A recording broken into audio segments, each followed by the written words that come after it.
The old mysterious woman. It was late, the sun was starting to set, and I had to deliver the load by 7 in the evening before the warehouse closed. It was already past 6. The Rumorosa road always seemed monotonous and boring to me. If it weren't for the music, I would have fallen asleep hours ago. In one of the many curves on that road, I suddenly saw a dark figure in the distance. As I got closer, I realized it was an old woman, and she was asking for a ride. You can think and feel so many things in a second. My first thought was that she couldn't just stop me there, especially on a curve. What if a car came behind me and crashed into me? I could stop later where there was room to pull over. But she was an old woman. If I was going to stop, it would have to be soon, or she'd have to walk 300 meters to reach me. I was thinking about all this when I realized I didn't have much time left to decide. I looked in my mirror and saw no headlights in the distance, so I said, "Whatever God wills." I eased off the accelerator and started to stop. But as I did, the biggest question popped into my head. What the hell was an old woman doing in the middle of nowhere? I didn't see any crashed or stopped cars, only the possibility that a car had fallen off the cliff. But why hadn't she fallen with it? Maybe she lived out there. It was the only explanation I could come up with, even though I hadn't seen any houses the times I'd been there. Maybe behind the rocks that covered the curve, there was a hidden house and a secret path I'd never noticed. I finally stopped right next to the old woman. I reached over to open the door, and when I did, I was face to face with the palest and most wrinkled face I had ever seen. But the strangest thing was that she wore dark glasses and a reddish head covering. Go fast. We're on the curve. A car could come and crash, I said, seeing that she hadn't moved, but the old woman didn't say anything. She didn't even look at me. Slowly, she raised her arm to grab the door frame, then slowly raised one foot. When she did, I saw her knee rise almost to her face without her head moving an inch. Only someone incredibly flexible could do that. She moved like a bird and slipped onto the seat like a cat, crouching low. Then, suddenly, she raised her head, looked at me with a macabre smile, not showing her teeth, and said in a pasty voice, "Thank you." Then she sat upright, looking forward. I stared at her, terrified, until the sudden sound of a horn at high speed snapped me out of it. A car zoomed past, pulling me back to reality. "We can go now," the old woman said. I put the trailer in gear and slowly started moving, gradually picking up speed. I couldn't bear the terror I felt towards this old woman who was just inches away from me. Her smell was strange, not exactly unpleasant, but something I had never smelled before. I didn't want to talk to her, I didn't want to even look at her. But from the corner of my eye, I could see her looking at me. I noticed how her head began to turn at an impossible angle until her glasses were pointing directly at me. She stayed like that for a few minutes, then looked back forward. She did this at least 3 times on the way. Finally, after almost 20 minutes of silence, she spoke. "You're scared of me, aren't you?" "Yes, you're scared. I can tell because you're sweating. You shouldn't fear an old woman. We don't usually hurt people. In fact, we can hardly move. How could we hurt you?" "No, ma'am," I answered, trying to sound brave. "It's just that I'm tired from the trip. I've been driving for many hours, don't lie to me. You're afraid of me. I know how to tell. I've been asking for rides on this road for many years, and I know who's afraid of me and who isn't. Most of them are afraid of me. The ones who talk a lot are the most obvious, but the quiet ones are afraid too." I decided to change the subject. "Do you live around here?" she said, without taking her eyes off me. "You could say that. And where is your house? You don't need a house to live in a place. Then where do you live? You already said it." "I live around here." Her answer left me even more intrigued and with even more questions. "I'm almost there." "Thank you very much for the ride. And where do you want to get out?" I asked. She pointed to the side of the road, where one of the many abandoned cars sat rusting. I released the accelerator and began to brake, wondering what was going to happen in this place in the middle of nowhere, at night, with an old woman like her. I stopped about 20 meters from the car she'd pointed to. When I looked in the mirror to make sure no one was coming and then turned to help the old woman open the door, she was gone. I quickly got out to see if she had fallen, but there was no sign of her anywhere. Out of curiosity, I approached the abandoned car to see if she was there. By this point, I was starting to think she wasn't an old woman at all, but some masked thief.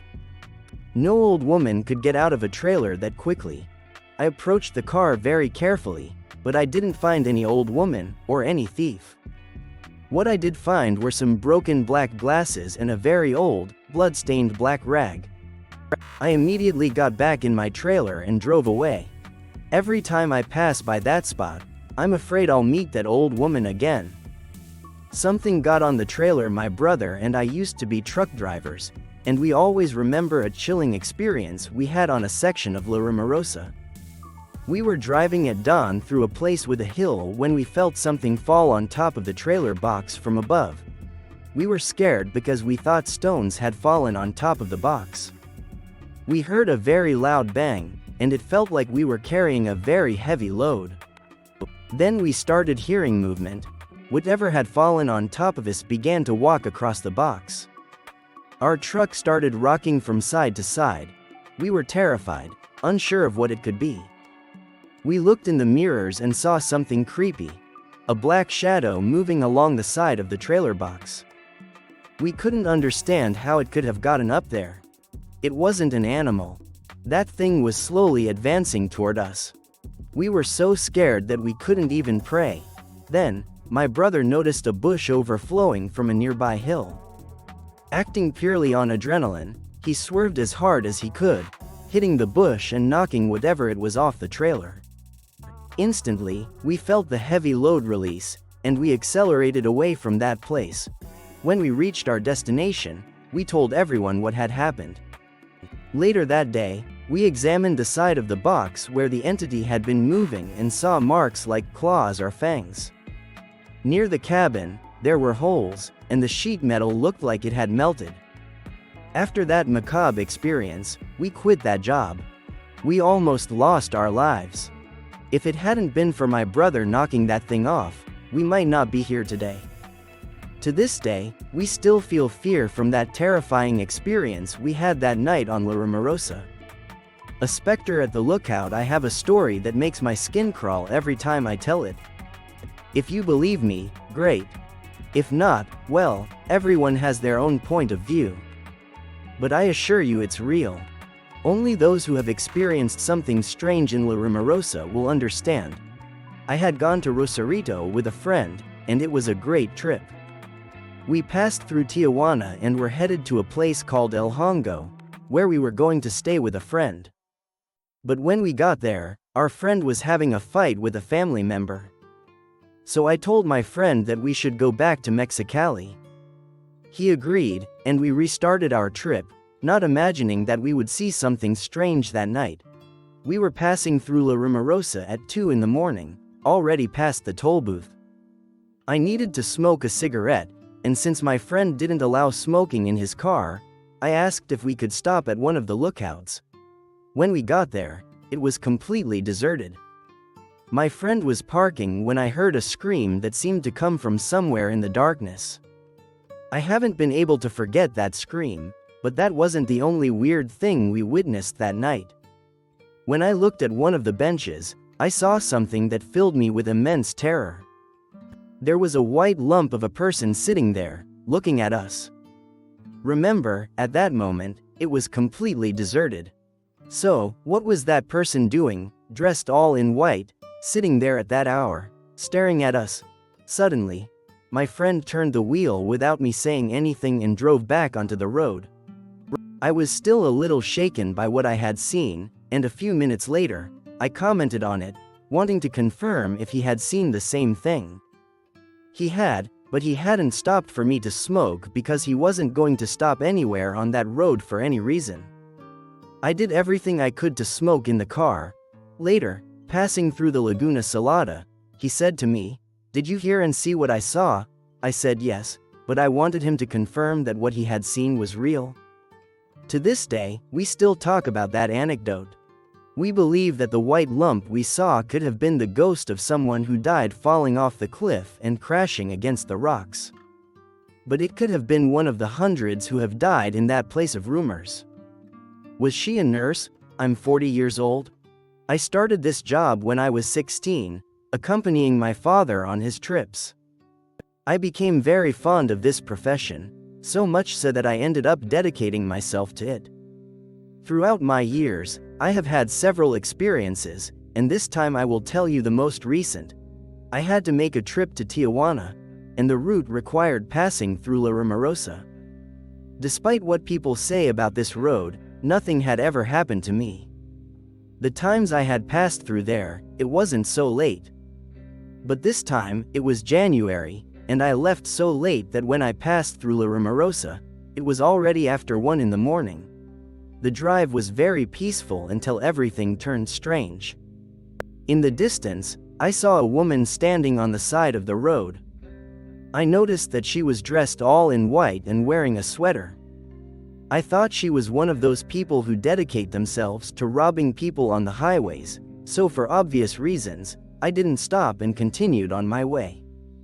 I was almost sure they wanted to rob me. When I reached the town, I stopped at an OXXO and bought several things to eat on the way. While I was grabbing the things I was going to buy, the cashier told me, "Listen, your wife is talking to him outside by the trailer." Somewhat surprised, I told him I wasn't with anyone, but when I looked at my truck, I clearly saw a thin arm coming out of the co-pilot's window. At that moment, I told the cashier, "No way, they got into the trailer. I'll be right back." I ran to my trailer, but when I got there, there was no one. I checked my cabin, and nothing. I was alone in the trailer. I even walked around it because I thought they had gotten out and hidden on the side, but no, there was no one. I went back and asked the cashier if he saw anyone get out, but he said no. We stood at the door looking at the trailer for a few minutes. I think he and I already knew what had happened. He must have been killed. I saw someone inside his trailer, the cashier told me.